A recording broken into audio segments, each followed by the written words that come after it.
The Lost Land by Ivan Boland. I have 2 daughters. They are all I ever wanted from the earth, or almost all. I also wanted one piece of ground, one city trapped by hills, one urban river, an island in its element, so I could say mine, my own, and mean it. Now they are grown up and far away, and memory itself has become an emigrant, wandering in a place where love dissembles itself as landscape, where the hills are the colours of a child's eyes, where my children are distances, horizons. At night on the edge of sleep I can see the shore of Dublin Bay, its rocky sweep and granite pier. Is this, I say, how they must have seen it, backing out on the mailboat at twilight, shadows falling on everything they had to leave and would love forever? And then I imagine myself on the landward rail of that boat, searching for the last sight of a hand. I see myself on the underworld side of that water, darkness coming in fast, saying all the names I know for a lost land. Ireland, absence, daughter.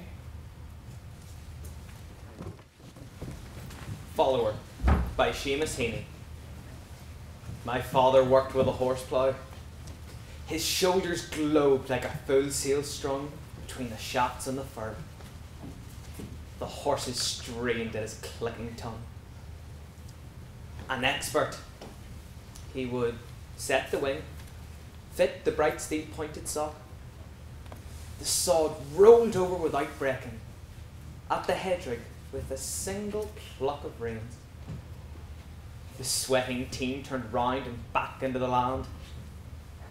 His eyes narrowed and angled at the ground, mapping the furrow exactly. I stumbled in his hobnailed work, fell sometimes on the polished sod. Sometimes he rode me on his back, dipping and rising to his plough. I wanted to grow up and plough, to close one eye and stiffen my arm. All I ever did was follow in his broad shadow round the farm. I was a nuisance, tripping, falling, yapping always. But today, it is my father who keeps stumbling behind me and will not go away.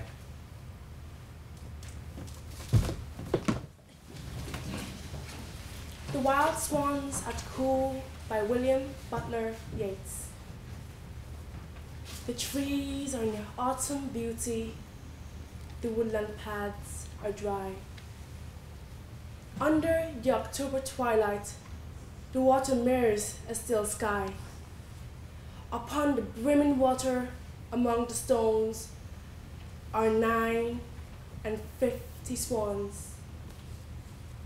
The 19th autumn has come upon me since I first made my count. I saw before I had well finished all suddenly mount and scatter wheeling in great broken rings upon their clamorous wings.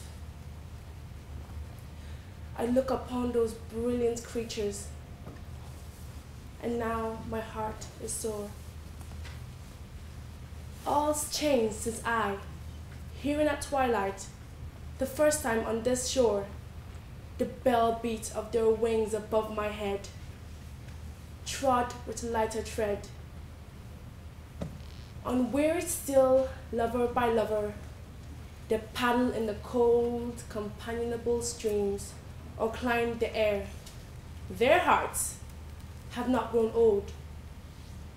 Passion or conquest wander where they will, attend upon them still. But now they drift on the still water, mysterious, beautiful. Among what rushes will they build? By what lake's edge or pool? Delight men's eyes when I awake someday to find they have flown away. Very Like a Whale by Ogden Nash. One thing that literature would be greatly the better for would be a more restricted employment by the authors of simile and metaphor. Authors of all races, be they Greeks, Romans, Teutons, or Celts, can't seem to just say that anything is the thing it is, but have to go out of their way to say that it is like something else. What does it mean when we are told that that Assyrian came down like a wolf on the fold? In the first place, George Gordon Byron had had enough experience to know that it probably wasn't one Assyrian, it was a lot of Assyrians. However, as too many arguments are apt to induce apoplexy, and thus hinder longevity, we'll let it pass as one Assyrian, for the sake of brevity. Now then, this particular Assyrian, the one whose cohorts were gleaming in purple and gold, just what does the poet mean when he says he came down like a wolf on the fold? In heaven and earth, more than is dreamed of in our philosophy, there are a great many things, but I don't imagine that among them there is a wolf with purple and gold cohorts, or purple and gold anythings. No, Lord Byron. Before I'll believe that this Assyrian was actually like a wolf, I must have some kind of proof. Did he run on all fours? And did he have a hairy tail? And a big red mouth? And big white teeth? And did he say woof woof? Frankly, I think it is very unlikely, and all you were entitled to say, at the very most, was that the Assyrian cohorts came down like a lot of Assyrian cohorts about to destroy the Hebrew host. But that wasn't fancy enough for Lord Byron. Oh dear me, no. He had to go invent a lot of figures of speech, and then interpolate them. With the result that, whenever you mention Old Testament soldiers to people, they say, ah yes, they're the ones that a lot of wolves dressed up in gold interpolate them. That's the kind of thing that's being done all the time by poets, from Homer to Tennyson. They're always comparing ladies to lilies and veal to venison. And they're always saying things like that the snow is a white blanket after a winter storm. Oh, it is it? All right then, you sleep under a 6-inch blanket of snow, and I'll sleep under a half-inch blanket, unpoetical blanket material, and we'll see which one keeps warm. And after that, maybe you'll begin to comprehend, dimly, what I mean by too much metaphor and simile. What the Doctor Said by Raymond Carver. He said, it doesn't look good. He said it looks bad. In fact, real bad. He said I counted 32 of them on one lung before I quit counting them. I said I'm glad. I wouldn't want to know about any more being there than that. He said, are you a religious man? Do you kneel down in forest groves and let yourself ask for help when you come to a waterfall, mist blowing against your face and arms? Do you stop and ask for understanding at those moments? I said not yet, but I intend to start today. He said, I'm real sorry. He said, I wish I had some other kind of news to give you. I said amen. And he said something else I didn't catch. And not knowing what else to do, and not wanting him to have to repeat it, and me to have to fully digest it, I just looked at him for a minute, and he looked back. It was then I jumped up and shook hands with this man who'd just given me something no one else on earth had ever given me. I may even have thanked him, habit being so strong. Dulce et decorum est by Wilfred Owen. bent double, like old beggars under sacks. Knock-kneed, coughing like hags, we cursed through sludge, till, on the haunting flares, we turned our backs, and towards our distant rest, we began to trudge. Men marched asleep. Many had lost their boots, but limped on, bloodshot.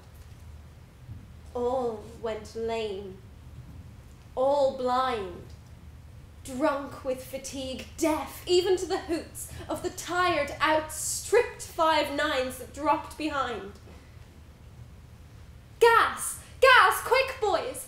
An ecstasy of fumbling, fitting the clumsy helmets just in time, but someone still was yelling out and stumbling and floundering like a man in fire or lime. Dim through the misty panes and thick green light, as under a green sea, I saw him drowning. In all my dreams, before my helpless sight, he plunges at me, guttering, choking, drowning. If, in some smothering dreams, you too could pace behind the wagon that we flung him in, and watch the white eyes writhing in his face, his hanging face like a devil sick of sin. If you could hear with every jolt the blood come gargling up from the froth-corrupted lungs, obscene as cancer, bitter as the cud of vile, incurable sores on innocent tongues, my friend, you would not tell with such high zest to children, ardent for some desperate glory, the old lie, dulce et decorum est, pro patria mori. Aunt Julia by Norman MacKay. Aunt Julia spoke Gaelic, very loud and very fast. I could not answer her. I could not understand her. She wore men's boots, when she wore any. I can see her strong foot, stained with peat, paddling the treadle of the spinning wheel, while her right hand drew yarn marvellously out of the air. Hers was the only house where I lay at night in the absolute darkness of the box bed, listening to crickets being friendly. She was buckets, and water flouncing into them. She was winds pouring wetly round house ends. She was brown eggs, black skirts, and a keeper of 3 penny bits in a teapot. Aunt Julia spoke Gaelic, very loud and very fast. By the time I had learned a little, she lay silent in the absolute black of a sandy grave at Luscantire.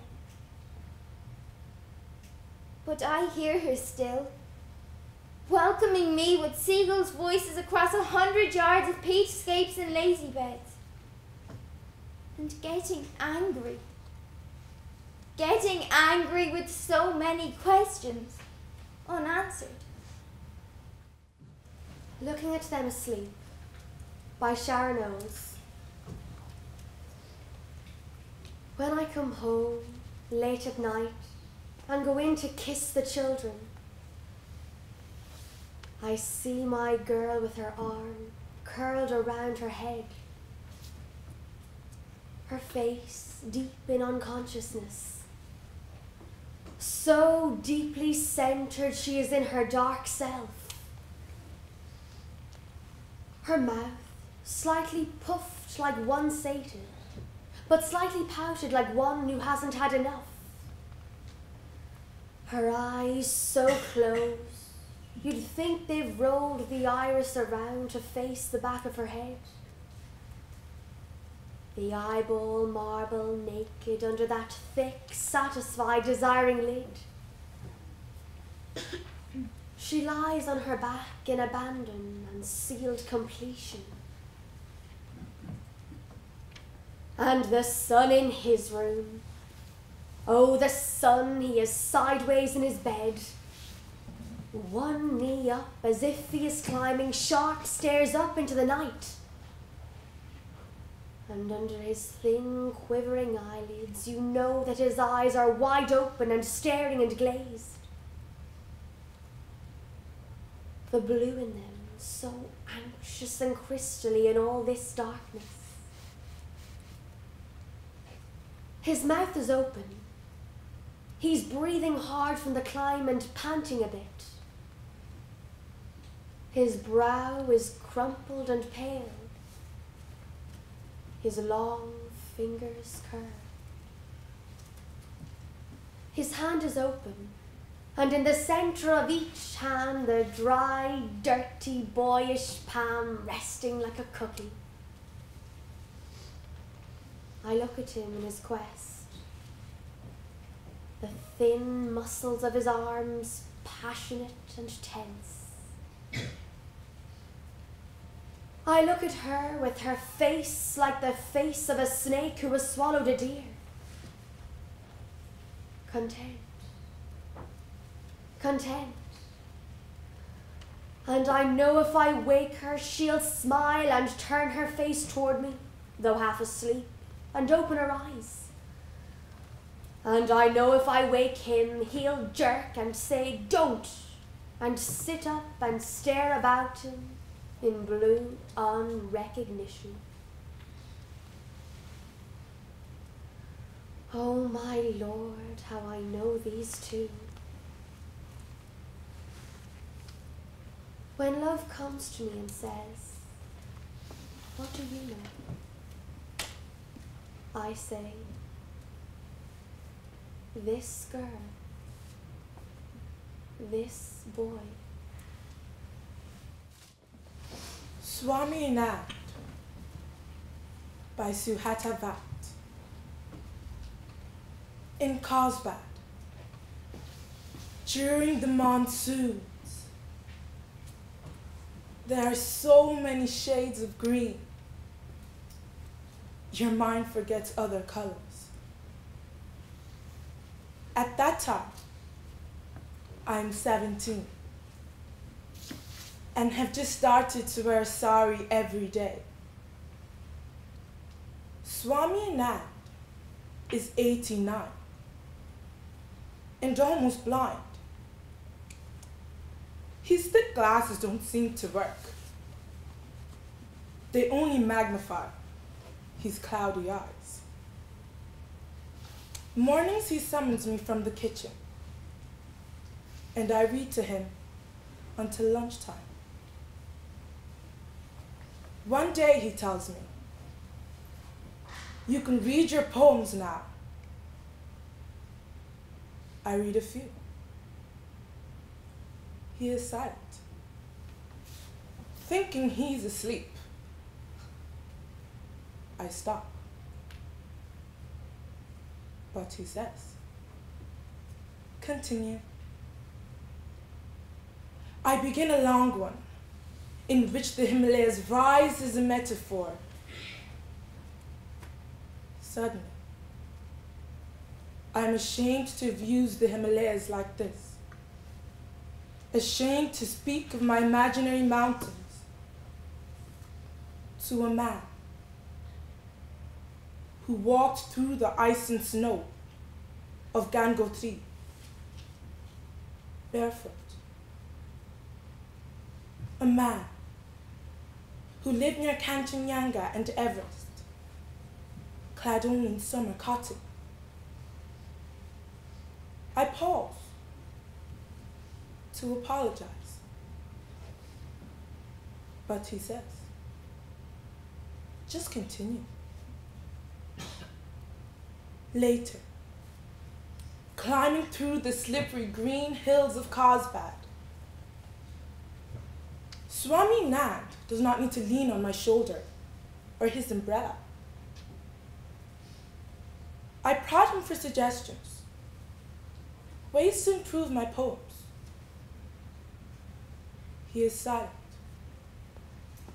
a long while. Then he says, "There is nothing I can tell you except continue." Happiness by Raymond Carver. So early, it's still almost dark out. I'm near the window with coffee and the usual early morning stuff that passes for thought. When I see the boy and his friend walking up the road to deliver the newspaper. They wear caps and sweaters, and one boy has a bag over his shoulder. They are so happy. They aren't saying anything, these boys. I think if they could, they'd take each other's arm. It's early in the morning, and they are doing this thing together. They come on slowly. The sky is taking on light, though the moon still hangs pale over the water. Such beauty that for a minute, death and ambition, even love, doesn't enter into this. Happiness. It comes on unexpectedly and goes beyond, really, any early morning talk about it. All the World's a Stage, from As You Like It, by William Shakespeare. All the world's a stage, and all the men and women merely players. They have their exits and their entrances, and one man in his time plays many parts, his acts being 7 ages. At first the infant, mewling and puking in the nurse's arms, and then the whining schoolboy, with his satchel and shining morning face, creeping like snail unwillingly to school, and then the lover, sighing like furnace, with a woeful ballad made to his mistress's eyebrow. Then a soldier, full of strange oaths and bearded like the pard, jealous in honour, sudden and quick in quarrel, seeking the bubble reputation even in the cannon's mouth. And then the justice, with fair round belly and good cap and lined, eyes severe and beard of formal cut, full of wise saws and modern instances. And so he too plays his part. The 6th age shifts into the lean and slippered pantaloon, with pouch on side and spectacles on nose, his youthful hose well saved the world, too wide for his shrunk shank, and his big, manly voice turning again towards childish treble, pipes and whistles in his sound.